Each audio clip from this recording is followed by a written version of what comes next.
If we are honest, most of us take our own intelligence for granted. We draw conclusions, form opinions, and drift through our days with a certain confidence that we know what we know.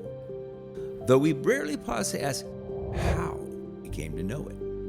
And yet, in that unexamined space is where the stakes of our humanity are highest.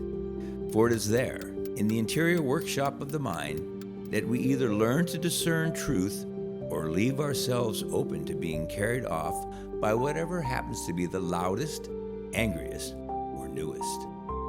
Bernard Lonergan, Jesuit priest, philosopher, and one of the clearest minds of the 20th century, believed that the modern world's great crises were not simply political or economic.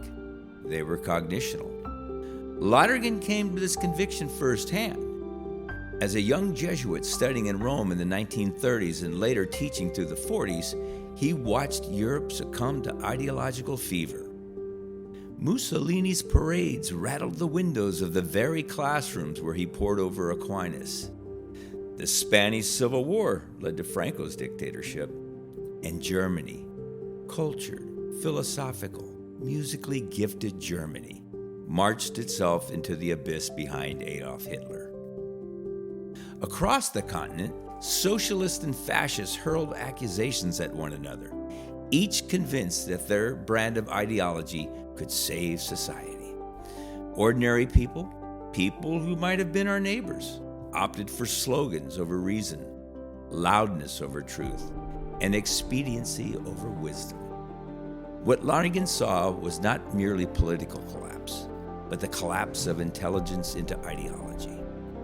He set out to understand how this could happen to millions of ordinary, responsible people and to search for a remedy strong enough to prevent it from happening again. That search led him to notice something many others had overlooked in the scientific revolution. Advances from Galileo's falling bodies to Einstein's curved spacetime were driven more by method than by individual genius.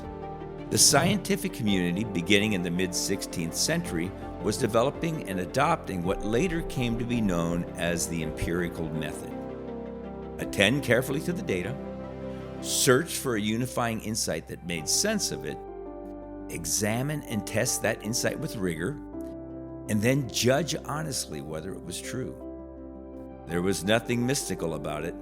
It was simply fidelity to the interior movements by which all genuine knowledge occurs. Movements every human being, scientist or not, possess. So Lonergan asked the question that would change everything. If such progress came from a method applied only to nature, what might happen if we apply the same interior rigor to the whole of human life? This question gave rise to one of the most valuable cognitive developments of our age, the Generalized Empirical Method, or GEM. Classical empiricism dealt only with what could be touched, measured, and seen, the data of sense. But human beings navigate life through another equally real realm, the data of consciousness, our thoughts, memories, and emotions. GEM widens the empirical lens to examine both the external and the internal worlds of the knower. And in doing so, it reveals that our conscious life unfolds through 4 levels. It begins with experience. Our consciousness becomes attentive to sights, sounds, thoughts, and emotions. Then follows understanding and insight. The mind reaches for meaning. What's going on here? Why? How does this fit together? Insight is that aha moment when light breaks through the mental fog. We then make a judgment because insight may be mistaken. The mind pauses and asks, is this really so?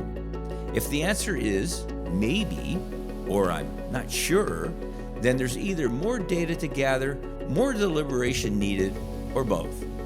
And finally, there's decision and act. When knowing involves choosing a particular course of action, the will acts on what the mind has affirmed through judgment.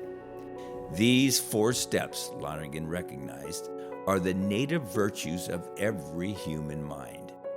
Lonergan believed that the tragedies of the 20th century, The tyrannies, the genocides, the mass hysterias began long before the tanks rolled. They began in the betrayals of reason, refusal to attend to inconvenient facts, laziness in reflective inquiry, rashness in judgment, and a willingness to act without conscience. A mind that skips one step soon stumbles over all of them. And when enough minds stumble, nations do too.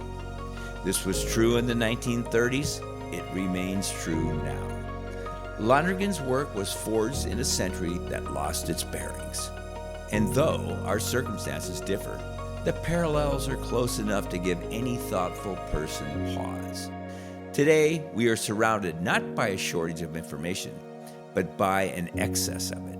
Oceans of data, waves of opinion, and machines that speak with confidence, but without understanding.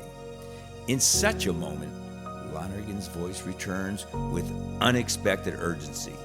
He reminds us that the future must belong not to those who shout the loudest or compute the fastest, but to those who remain committed to the hard discipline of conforming reason to